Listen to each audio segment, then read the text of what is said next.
Жүрөктүн тынчтыгын издегендерге урматтуу мусулман туган. Бүгүн көп ар кандай курстар, ар кандай тренингдер, ар кандай сабактар, ийгиликтүү кылабыз, бактылуу кылабыз, жашооңузду бир нукка салып беребиз, түздөйбүз, оңдойбуз деген курстар, сабактар, тренингдер өтө көп. Жашооңузду оңдойбуз деген.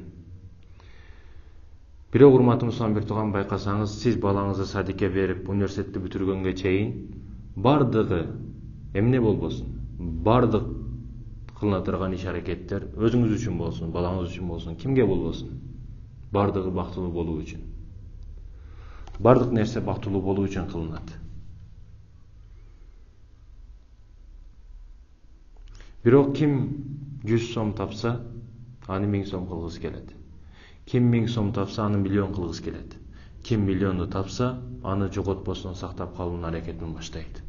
Жоготпош керек аны. Жоготпоштук үчүн, сактап калыш үчүн бардык күч аракетин колдонот.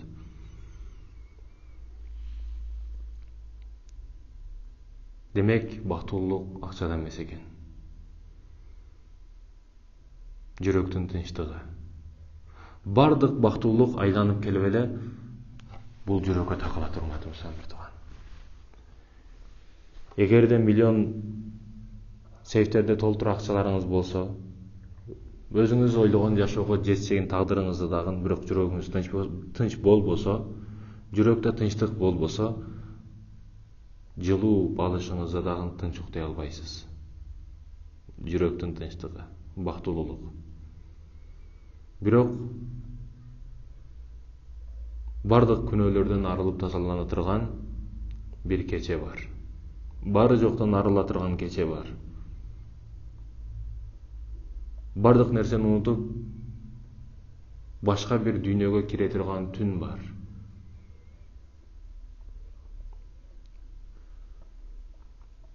Жаңы жылга бир ай калганда даярданып, кымбат ар кандай арам сууларды алып, дасторконду арам нерселерге толтуруп, түнү менен сайраңдап, шайтандын музыкасыга бийлеп, түнү менен уктабай, жаңы жылды тоскондор жок эмес мусулмандардын арасында.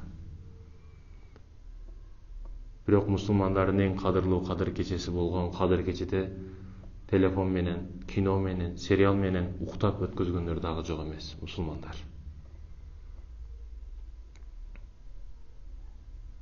Бул эң чоң мүмкүнчүлүк, эң чоң шанс. Пайгамбар саллаллаху үммөтүнүн жашоосу, өмүрү 60-70-тин ортосунда болот дейт. Бирок 200-300 жыл эң чоң ибадат кылган өмүрлөрдүн соопторун алгыңыз келсе, кадыр кечесин өткөзүп жибербеңиз.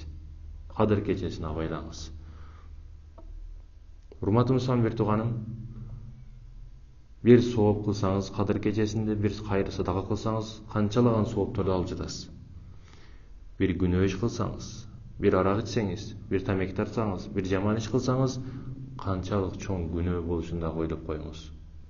Ар бир нерсенин плюсу, минусу бар. Ар бир нерсенин башталыш аягы бар.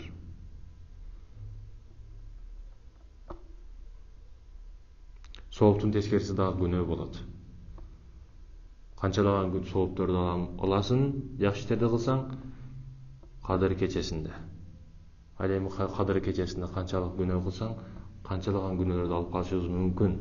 Ошондуктан урматтуу мусулман туган, келиңиздер кадыр кечесин кадырлуу кылып, кадыр баракта өткөзөлү. Ассаламу алейкум.